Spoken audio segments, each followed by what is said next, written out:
Class 10th के प्यारे विद्यार्थी ध्यान दें। आज के इस वीडियो में आपको नागार्जुन जी है जिनका जीवन परिचय आज के इस वीडियो में आपको मैं प्रोवाइड कराने वाला हूं। जिस प्रकार मैं आपकी क्लास 10th की लगातार तैयारी करा रहा हूं, चाहे साइंस हो, सोशल साइंस हो, चाहे हिंदी हो, क्लियर है। तीनों सब्जेक्ट में पर डे आपको क्लास दे रहा हूँ। यदि वास्तव में आपको 10th क्लास में अच्छे से अंक चाहिए तो इस चैनल से आप जरूर जुड़िएगा, जिससे आपको सभी क्वेश्चन के इंपॉर्टेंट, सभी अध्याय के इंपॉर्टेंट क्वेश्चन मिल सके, जिससे 100% आने के चांसेस रहेंगे। जैसे यहाँ पर मैंने लिखा हुआ है नागार्जुन जी का जीवन परिचय, है ना।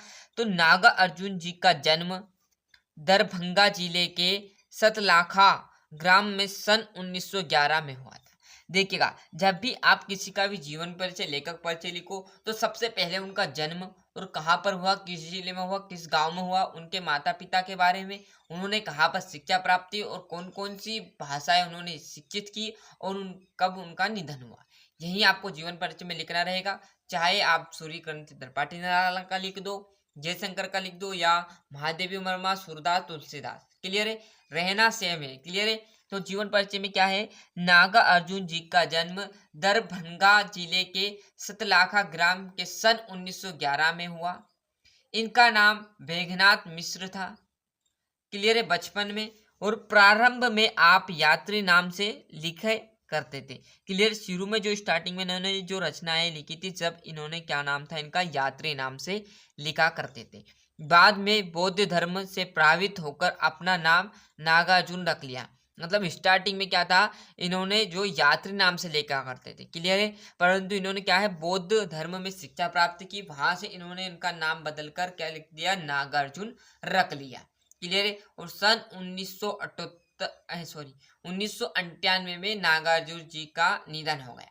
मतलब 1911 में तो क्या हुआ था, इनका जन्म हुआ था, और 1998 में इनका निधन हो गया, क्लियर। यही आपको जीवन परिचय में लिखना रहेगा। एक बार और मैं डिटेल में बता देता हूँ कि नागार्जुन जी का जन्म दरभंगा जिले के सतलाखा ग्राम में सन 1911 में हुआ था। इनका नाम मेघनाथ मिश्र था। प्रारंभ में आप यात्री नाम से लिखा करते थे, और इन्होंने जैसे ही बाद में बुद्ध धर्म से प्रभावित होकर अपना नाम बदलकर नागार्जुन रख लिया, और सन 1998 में नागार्जुन जी का निधन हो गया, क्लियर है। स्क्रीनशॉट मेरा सभी का लास्ट में आपको प्रोवाइड करा दूंगा, क्लियर है। पहले समझ लीजिएगा, क्लियर है। आप स्क्रीनशॉट लोगे, रटोगे, उससे कुछ नहीं होगा। समझ समझ कर क्वेश्चन करोगे तो आपको लॉन्ग टाइम तक याद रहेगा।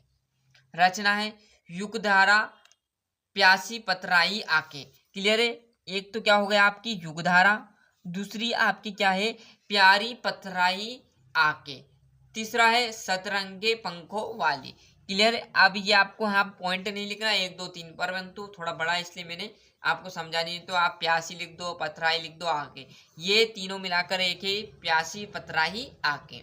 आगे बात समझ में।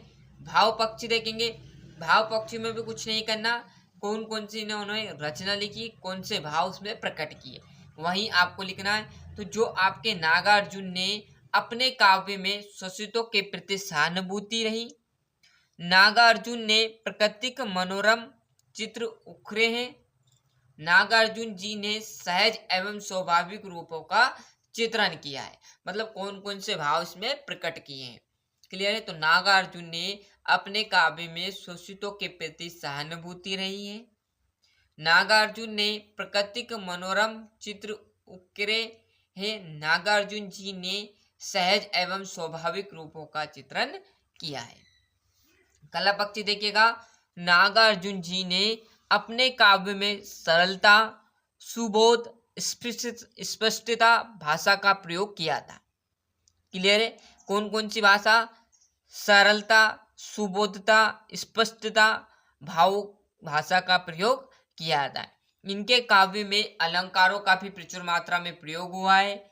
नागार्जुन जी ने 2 छंदों का प्रयोग किया गया है, छंदबुद्ध तथा छंद मुक्त, क्लियर है। कला पक्ष में भी आपको ज्यादा डिटेल में नहीं लिखना, कौन कौन सी भाषा का प्रयोग किया है, कौन सा अलंकार, कौन से छंद, क्लियर है, कौन सी शैली, यही आपको क्या लिखना, कला पक्ष में लिखना रहेगा।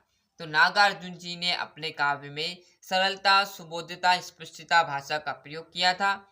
इनके काव्य में अलंकारों का भी प्रचुर मात्रा में प्रयोग हुआ है। नागार्जुन जी ने 2 छंदों का प्रयोग किया है, छंद बौद्ध तथा छंद मुक्त, है ना। साहित्य में स्थान देखेंगे, साहित्य में स्थान में भी कुछ नहीं लिखना, बस इतना सा आपको लिखना है कि हिंदी साहित्य इन्हें सदा ही स्मरण करता रहेगा क्योंकि इन्होंने बहुत अच्छा पद निभाया था। तो नागार्जुन जी का हिंदी साहित्य में विशिष्ट योगदान है, विशिष्ट सहारा है। क्लियर है, हिंदी साहित्य इन्हें सदा याद करता रहेगा, सदा स्मरण करता रहेगा, सदा पूजनीय रहेगा। कोई इन तीनों में से आप कोई भी लिख सकते हो। क्लियर है, सभी में सेम लिखा है साहित्य में स्थान। नागार्जुन जगह आप क्या कर सकते हो, जयशंकर प्रसाद जी का हिंदी साहित्य में विशिष्ट स्थान है, हिंदी साहित्य ने सदा स्मरण करता रहेगा। मतलब साहित्य में स्थान तो आपका सभी में सेम लिखा आएगा। क्लियर है, आगे बात समझ में तो बड़े तरीके से हम आप यहाँ से अच्छे से स्क्रीनशॉट लेते चलेंगे, है ना। ये आपका नागार्जुन जी का जीवन परिचय। यहाँ से जैसे आप पेज पलटोगे तो इधर आपकी रचना आ जाएगी, ये आपका भाव पक्ष, थोड़ा सा जूम कम कर देता हूँ तो ये आपका आ जाएगा कला पक्ष, और ये आपका आ जाएगा साहित्य में स्थान। क्लियर है, मिलते हैं इसके नेक्स्ट वीडियो में। और अभी तक चैनल सब्सक्राइब नहीं किया तो फटाफट चैनल सब्सक्राइब करिएगा और अधिक से अधिक विद्यार्थियों को जोड़िएगा, क्योंकि इस पर आपके मोस्ट इंपॉर्टेंट क्वेश्चन में पर डे आपकी क्लास ले रहा हूँ, जिसमें अधिकतर जो बार आ चुके क्वेश्चन वो, साथ ही जो 2025 बोर्ड परीक्षा में आएंगे वो क्वेश्चन भी आपको मैं प्रोवाइड कराता चल रहा हूँ। इसलिए अधिक से अधिक वीडियो को शेयर कीजिएगा।